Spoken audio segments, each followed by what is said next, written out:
count their sticky notes? See how many we got individually. How do we do?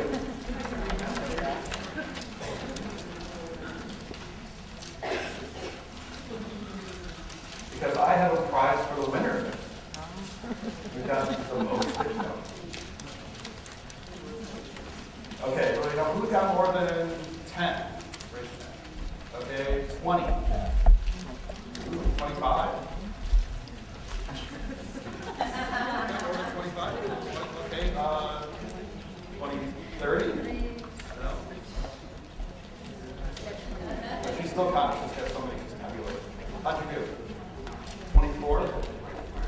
44. Wow. I wonder if it was supposed to pass. There was 15 stacks. So 44. Okay. So, all right. So congratulations. Come on up. Way to go. Good job, you guys. Here's the prize. There you go. There you go. Good stuff. Okay, 44 is good. 44 is good. That's great. All right. So let's keep talking about what we're going to do. I got some questions for you. Okay. Are these problems costly? How costly? Is there money in there in that stack of sticky notes? Good. Are these problems being swept under the rug? Yes. Yes. If they probably might be, because if they weren't, they probably wouldn't have them still. What's the negative impact to you personally and your company? Is there a negative impact? Personally, because you have to, deal with these things all day long. From your company's perspective, it's got to be draining money out of your business. I kind of call these profit leaks. The greatest ship can sink because of a few leaks. So the idea here is that we have a pail full of water, and it's got a bunch of pinhole little leaks in it. And instead of what we do is we just throw more water in top, throw more sails at it, just kind of try and keep it level, keep it up a little bit. And the reality is these things drain our company. Would fixing these stimulate profitability and growth? Okay. You agree? Yeah? Okay. Good. All right. So how much money could be found if all your people involved? What if you put a team together of 4 or 5 people in a group? Is it possible to find 50 or 100 different things that maybe you didn't know about, that maybe they knew about, that they could say, that's something really important. If I fix that thing, it's going to make a difference. So that might be a help. What is, really your most important asset within your company?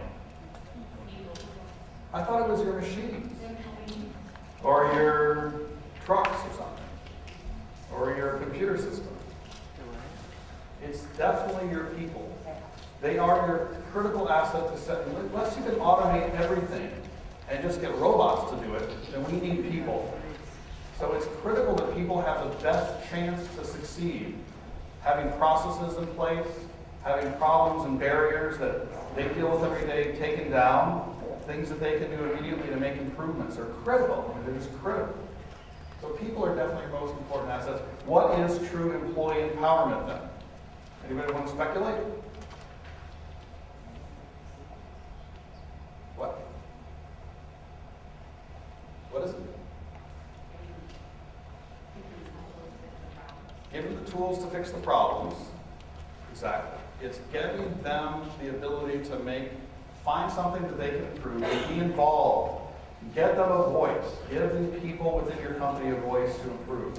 Even though there might be a little complaints in there, we'll filter those out. But we'll find the good stuff that we can really do to really significantly make a huge improvement within the company. So that's true employee empowerment. It's a very powerful tool. Empower your people, get out of their way, and get them engaged in what's going on. Help them make a positive difference. The next thing that Marge did is she did some employee surveys. Because she had 10 people on her team, she surveyed everybody within the company and get a kind of idea, culturally, how do we feel?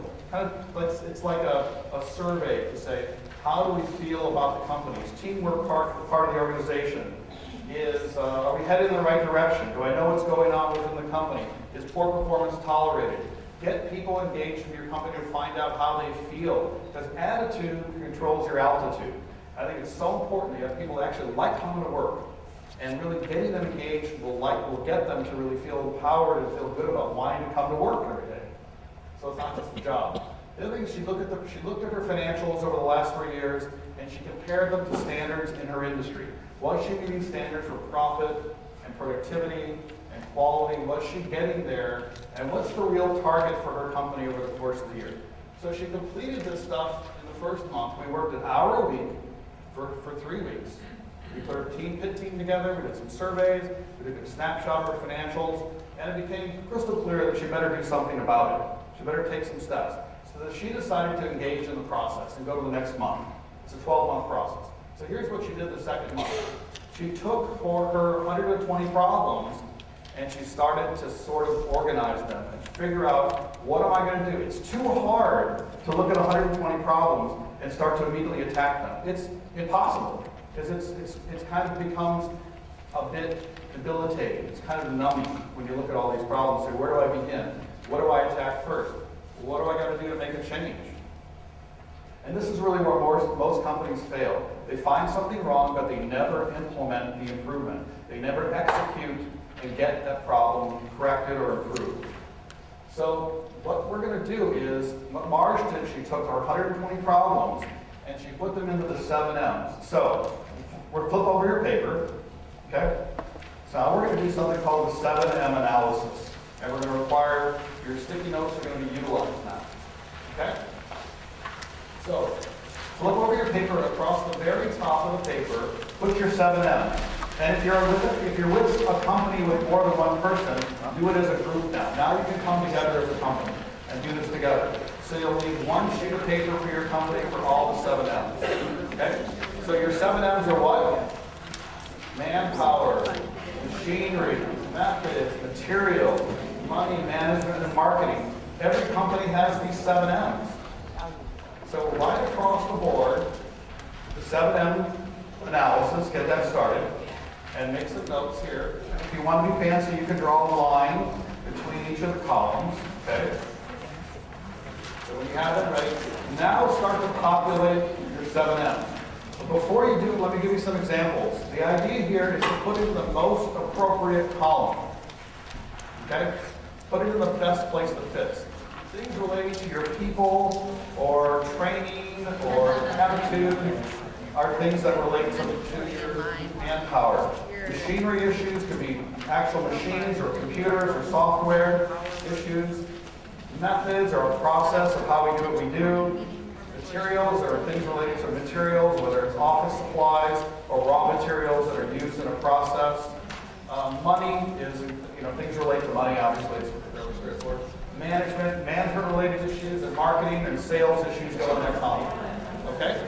So let's take a couple minutes and everybody populate your 7Ms. Okay? Go ahead, go to work.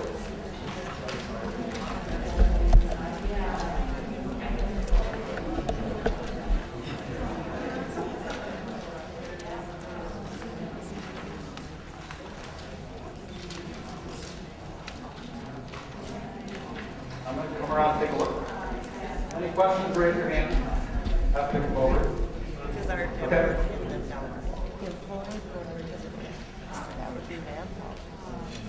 Would you guess? Yes. So I think that's already do that. Missing before Things related to communication or management problems. Method is a process of how we do what we do. Yes, so standard operating procedure or something that you have. Yes.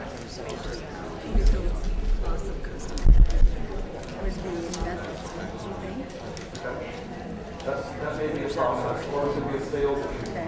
It could be marketing, or it could be yes. Sales, marketing and sales go together. Right.